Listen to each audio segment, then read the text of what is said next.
Yo, what's up? It's your boy Currency 365. Hope you guys are doing well. Legends never die, they stay in our hearts. If you want to support us, click the like button, subscribe to the channel, and also you can come down here and hit the join button under the video or in our channel section. And you can also join our Patreon, patreon.com/currency365. And we also have Cash App and also PayPal for supports if you want to sow some seeds. Peace out. God bless. Enjoy the video and keep the movement going. Legends. Bye.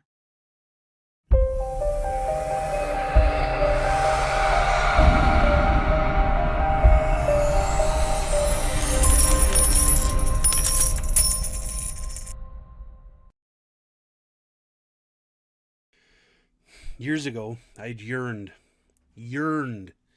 for the wealth transfer to happen, right? God, if I just had more money, everything would be okay. And that's been one of the greatest deceptions in this entire movement is, God, if I just had enough money. Chris Valaton used to say, if you don't have enough money, the problem is not money, something to that effect. And I didn't understand that until I understood it. The wealth transfer hasn't happened, bluntly, because we are not good enough. We, as a collection of people, are not good enough. Take a look at the people that you know in the wealth transfer and see if this describes the average person. Okay? They have a job, but they're broke, they're in debt, have not made any sort of advancement in their job, career, anything really, or if they have, they're still broke. Even though they've maybe doubled their salary, they're still broke, right? Something's wrong around the habits. They're not at the top of their field. There's absolutely no ambition for anything. Well, there is. There's ambition to be rich, but yet the skill sets are absolutely non-existent. Right? It's like people are like, yeah, I'm going to be rich. And people need to hear this message. Because if you think that God is going to give you a massive pile of money and then expect nothing from you, like, you're absolutely out of your mind. When Israel left Egypt and the wealth transfer had taken place, and then these people were in the desert and they're complaining, and God says, okay, we're not going to go into the promised land until these people die out.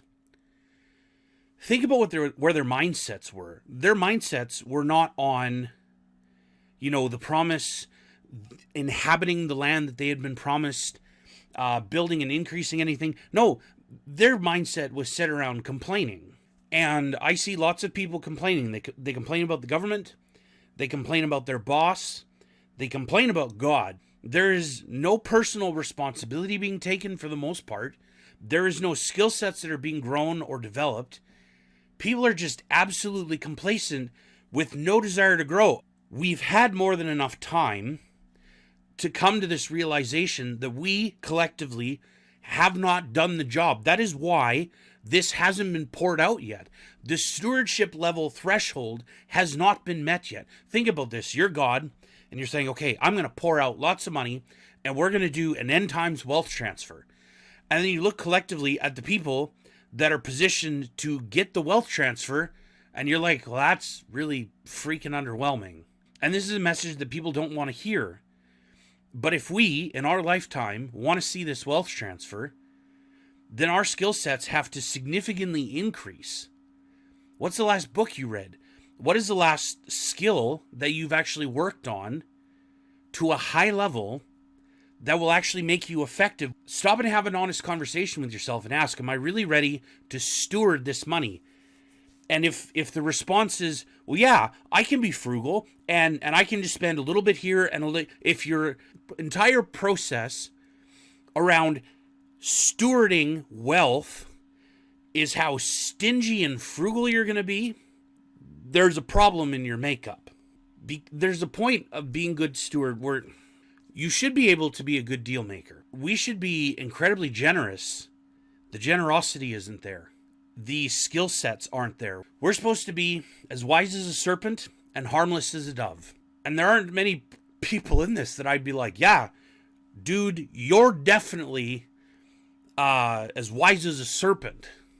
We collectively, myself included, we have to be better. Are you going to be one of the people that has the skill sets to actually thrive and increase when the wealth transfer comes?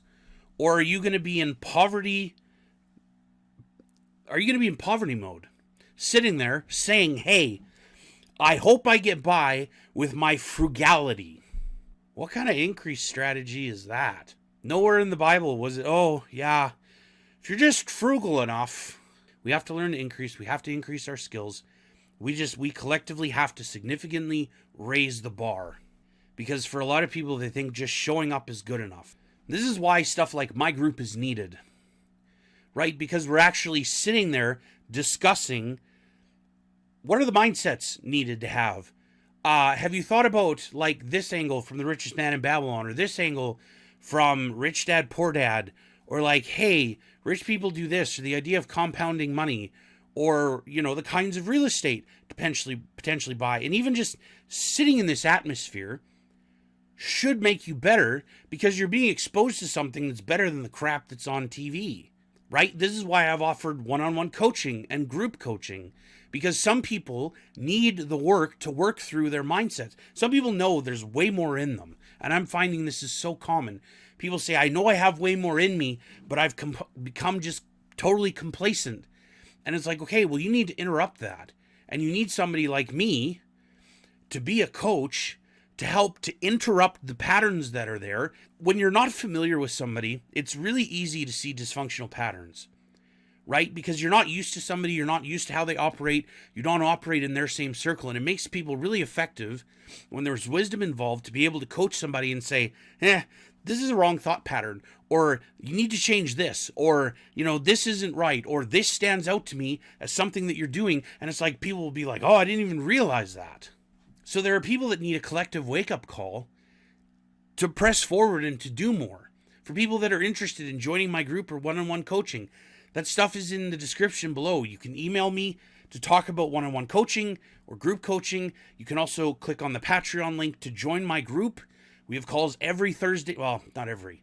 There's a couple Thursdays we don't. But for the most part, on Thursday nights, we have calls, Zoom calls, and these are designed where iron should sharpen iron.